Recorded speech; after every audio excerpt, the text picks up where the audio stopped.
मित्रों, जैसा कि आपको मालूम है कि हम समय समय पर कुछ ऐसी शख्सियत से आपको रूबरू कराते रहते हैं जिन्होंने समाज के अंदर एक मुकाम हासिल किया है।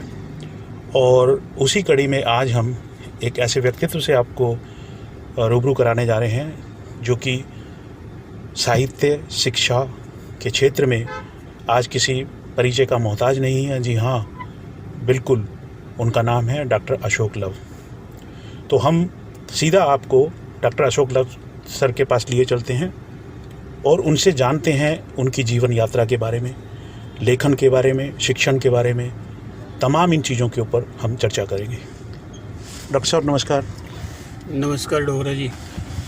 सर, आप लेखन कार्य में आपने जो आज मुकाम हासिल किया हुआ है कि देश विदेशों में कितने साहित्य सम्मेलन में कोई पत्रिका हो, कोई उपन्यास की बात करे, कविता की बात करे, मतलब लेखन में आपने जो इतनी सफलताएं अर्जित की हैं, उसके पीछे हम थोड़ा ये जानना चाहते हैं कि जो ये ज़िंदगी का पड़ाव था लेखन क्षेत्र में कैसे आए और किस तरह से आपने लेखन यात्रा आरंभ की। जब आपका पारिवारिक वातावरण होता है, सबसे पहले तो उसका प्रभाव पड़ता है। जी। पिताजी की साहित्यिक रुचि थी और मेरे नाना जी प्रकांड विद्वान थे, तो एक संस्कार रहे। और बचपन से समाचार पत्र आते थे, उसमें साहित्यिक रचनाएं प्रकाशित होती थी। उनको पढ़कर बहुत प्रेरणा मिली कि क्या मैं भी ऐसा लिख सकता हूँ। तो मैं स्कूल में पढ़ता था, 10वीं कक्षा का विद्यार्थी था। उसमें मेरा पहला लेख प्रकाशित हुआ और आश्चर्यजनक बात थी मेरे लिए, 3 कॉलम का एक राष्ट्रीय समाचार पत्र में जब लेख छप जाए तो बहुत बड़ी उपलब्धि होती है। और वहाँ से लेखन आरंभ हुआ और धीरे धीरे अभी 2021 की बात है, तो ये सोच लीजिए कि 50 वर्ष तो हो गए हैं जब से लेखन चल रहा है। और ये जो रुचि है वो एक तरह का मेरा जीवन ही बन गया और मैंने साहित्यिक क्षेत्र में कई प्रकार से कार्य किए। सर, 5 दशक मतलब किसी क्षेत्र में देना छोटी बात नहीं है। आपका सच में बड़ा उल्लेखनीय योगदान है। हिंदी साहित्य की बात करें सर, आप जो है शिक्षण क्षेत्र से भी जुड़े रहे हैं और आपके जो पढ़ाए हुए स्टूडेंट्स हैं वो आज बड़े मुकाम पर हैं। तो कैसा महसूस करते हैं शिक्षण के क्षेत्र में जो आपने योगदान दिया है, थोड़ा उस पर भी प्रकाश डालें। मुझे अटल बिहारी वाजपेयी जी का कथन स्मरण होता है। तो उन्होंने कहा था कि मेरा जो जीवन का उद्देश्य था कि एक मैं कवि हूँ और मैं शिक्षक बनूँ। तो अभी बहुत पहले की बात है, अब मैं दोनों बन गया। तो ये बहुत बड़ी उपलब्धि लगती है। जो शिक्षण है ये सबके बस का है नहीं। एक अलग तरह की मानसिकता, अलग तरह की रुचि, अलग तरह के विद्यार्थियों के साथ संवाद की स्थिति। तो मेरा बचपन का सपना था, मैंने जीवन के विभिन्न क्षेत्रों में कार्य किए, पर अंततः मेरा जो टारगेट था कि वो शिक्षण ही था। तो व्यक्ति, बहुत बार मैं उदाहरण भी देता हूँ, आप अपने एक लक्ष्य निर्धारित कीजिए और उसे प्राप्त करने के लिए जुट जाइए। मैं शिक्षण में आ गया और 30 वर्षों तक बहुत राजधानी के बहुत प्रतिष्ठित स्कूल में पढ़ाया मैंने। छात्रावास भी था, विद्यार्थी भी वहाँ जो अभी मेरे कुछ जो स्कूल संस्था का नाम बताएं सर थोड़ा। एयरफोर्स स्कूल सुब्रतो पार्क जी। वो एयरफोर्स की बैकग्राउंड थी, बहुत ज़बरदस्त अनुशासन था जी। अलग तरह का वातावरण था। सुब्रतो पार्क एयरफोर्स ऑफिसर्स की सारी वो स्टेशन है जी। तो वो एक उस वातावरण में पहले मिला, मैंने आंख बंद करके स्कूल ज्वाइन कर लिया जी। जैसे ऑफर आया जी। और 30 वर्ष बिताने किसी संस्था में बहुत बड़ी बात होती है जी। आज हमारे जो विदेश मंत्री हैं जयशंकर, वो भी आर्मी में IAS ऑफिसर हैं। मेरी अपनी एक स्टूडेंट है, वो स्विट्जरलैंड में एम्बेसडर है जी। इतने उच्च पदों पर विद्यार्थी जो पहुंचते हैं, तो और उसके बाद सबसे बड़ी बात यह है कि तब से अभी भी लगातार मेरे संपर्क में है जी। ये बहुत बड़ी अध्यापक के लिए उपलब्धि रहती है कि उनको इतनी घटनाएं स्मरण रहती है जो मैं भूल चुका हूँ जी। इस सर आपने यहाँ से प्रॉब्लम थी, आपने मेरे साथ ये ऐसा सजेशन दिया, वहाँ गलती होगी, मैंने आपकी बात नहीं मानी और मैं उसके लिए पछता रहा हूँ। मैं अभी द्वारका की बात करते हैं जी। यहाँ के बार एसोसिएशन के जो प्रेसिडेंट हैं उनका बेटा बहुत बड़ा सीनियर एडवोकेट अभी मिला।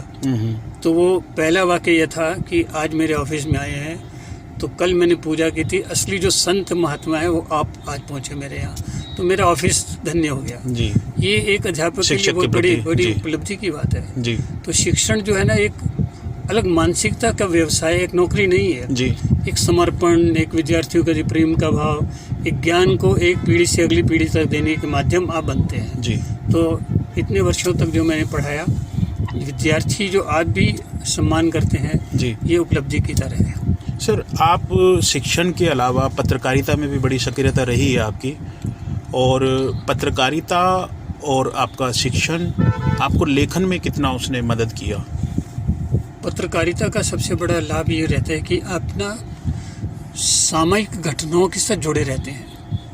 दूसरा, जो अलग अलग तरह के जिन लोगों से आप मिलते हैं, जिन समाचार पत्रों में आप प्रकाशित होते हैं, अपने विचारों की जो अभिव्यक्ति है वो पत्रकारिता के माध्यम से बहुत सामयिक जो घटना है उनके साथ जुड़कर होती है, और कोई भी ऐसा विषय नहीं होगा जिस पर मैंने काम नहीं किया। और अलग अलग समाचार पत्रों में, राष्ट्रीय सहारा का मैं पहला कला समीक्षक था जी। सर, जब युवा थे तो सरिता मुक्ता में पत्रिकाओं में इतनी दिल्ली प्रेस की जी इतनी रचनाएं प्रकाशित हुई, इतने उनके साथ टॉपिक लेके आते थे लोगों से इंटरव्यूज करने।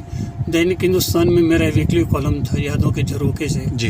हर सप्ताह मेरे वहाँ एक वरिष्ठ साहित्यकार से साक्षात्कार प्रकाशित होते थे जी। इतना काम हुआ। सबसे बड़ा लाभ ये हुआ जी कि जितने जितने लोगों से आप मिले जी, आपके व्यक्तित्व का उतना ही विकास होता है जी। तो मेरी जो जितनी भी परिस्थितियाँ रही जी, उनके मध्य पत्रकारिता ने मुझे बहुत बड़ा योगदान किया कि मैं उन सब व्यक्तियों से मिला जो मंत्री भी थे, जो एमपी थे, जो किसी समाचार पत्र के संपादक थे, जो कॉलेज में पढ़ाने वाले एचओडी थे, चाहे जो भी क्षेत्र है, मैंने किसी क्षेत्र को छोड़ा नहीं। और पत्रकारिता से मेरा जो संपर्क है वो बहुत बड़ा, और जो सकारात्मक पत्रकारिता ये आपको एक अलग तरह की छवि बनाती है। जी। सर, जैसे अब आज का माहौल, जैसा, क्योंकि आपने तो ऐसे पड़ाव देखे होंगे कि पुराना जो लेखन कार्य का क्या मतलब शैली हुआ करती थी, कागज़ और पेन प्रयोग हुआ करता था। आज जब व्हाट्सएप का ज़माना है, सोशल मीडिया का ज़माना है, काफ़ी सजग भी हो गया है, और बच्चे ऑनलाइन पर, क्योंकि पहले रिसर्च जो है लोग लाइब्रेरी में, हम लोग, और आप तो काफ़ी समय पुराने की बात करें तो आज का जो नवीनतम जो संसाधन मतलब आ गए हैं, तो कितना सजग हो गया है ये सब कुछ करना, और जो नई पीढ़ी है उनके लिए कितना अच्छा भी है और बुरा भी है, थोड़ा उस पर प्रकाश डालिए। सबसे पहले यदि आप अपने युग के गुण गाएंगे तो इसका अर्थ है कि आपकी मानसिकता में बुढ़ापा आ गया है जी।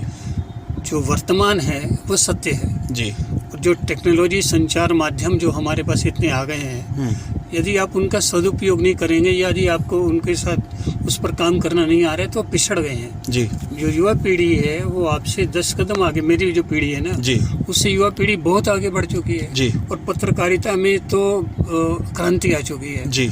अब देखिए जो यूट्यूब है जी, उसके माध्यम से ये सारी जो युवा पीढ़ी है यहाँ इंटरव्यू करती है, यूट्यूब पे लगा देती है जी। अब ऑनलाइन सारे कार्यक्रम हो रहे हैं जी। फेसबुक से जुड़ते हैं और यूट्यूब से जुड़ते हैं जी। तो पत्रकारिता का रूप ही परिवर्तित हो गया है। दूसरा प्रिंट मीडिया है और आपका इलेक्ट्रॉनिक मीडिया है जी।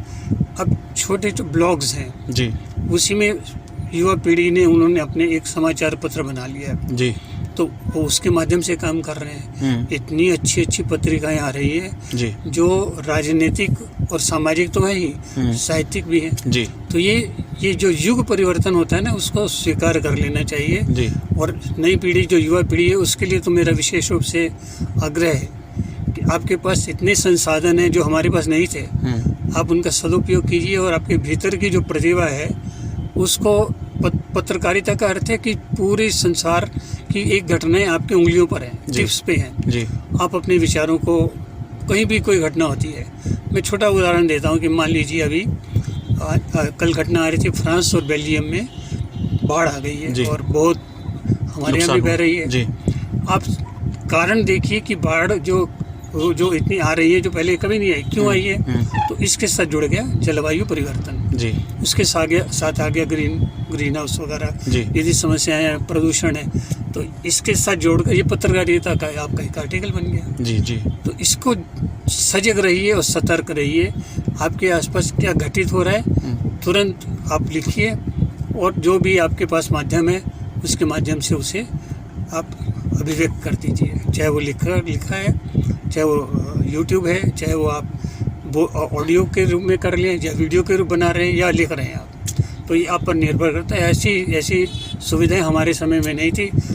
मैं तो आप भी लिखता हूँ और उसके बाद टाइपिंग वगैरह बाद में होती है। जी सर, आप क्योंकि बतौर शिक्षक भी रहे हैं और कविताओं का तो हमें बिल्कुल मालूम है, और हम अंतिम पड़ाव पर हैं बिल्कुल, और कोई आपकी बहुत फेवरेट कोई कविता अगर आप पाठ करना चाहें तो बस सिंगल आपसे रिक्वेस्ट है।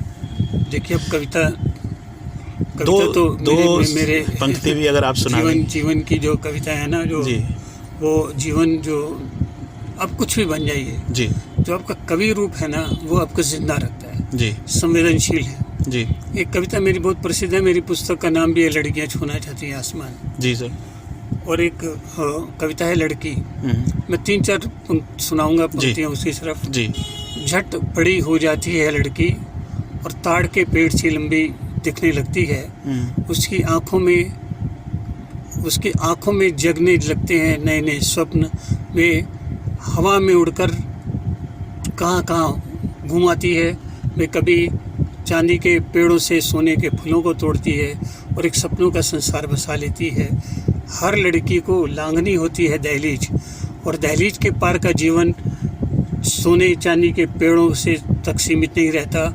वहाँ बहुत कड़वाहट होती है। हर लड़की को अपने जीवन के साथ साथ आग की तपन को भी सहना चाहिए, ताकि वे पहले से ही दहलीज करने से पूर्व ही सभी स्थितियों का सामना करने के लिए सक्षम हो सके। लव सर, आपने हमारे को इतनी अच्छी बातें बताई, इतना मार्गदर्शन किया, मुझे महसूस होता है और अच्छा प्रतीत हो रहा है कि हमारा जो साक्षात्कार ज़रूर जो है भावी पीढ़ी के लिए भी, और जो हम इस दौर में जो गुजर रहे हैं उन सब के लिए बड़ा उपयोगी साबित होगा। आपने सर इतना कीमती समय हमें दिया, उसके लिए आपका धन्यवाद करते हैं। और इन्हीं विचारों के साथ आज आप लोगों ने सुना हमारे डॉक्टर अशोक लव जी। जैसा कि मैंने आपको बताया कि उनका परिचय मैंने आपको शुरू में दिया, हमारे हिंदुस्तान ही नहीं बल्कि विदेशों में हिंदी साहित्य की अगर चर्चा चलती है और डॉक्टर अशोक लव का नाम ना लिया जाए तो वो एक मतलब बड़े आश्चर्य की बात होगी। कहने का मतलब ये है कि उनकी लोकप्रियता जो है वो आज देश विदेशों में सिर्फ़ और सिर्फ इस वजह से बनी है कि उन्होंने ना केवल पत्रकारिता बल्कि साहित्य के प्रति उनका जो समर्पण और शिक्षा के प्रति जो उन्होंने योगदान दिया है वो वास्तव में अतुलनीय है। आज के लिए बस इतना ही। मैं एस एस डोगरा आपसे इजाज़त चाहूँगा। नमस्कार, जय हिंद।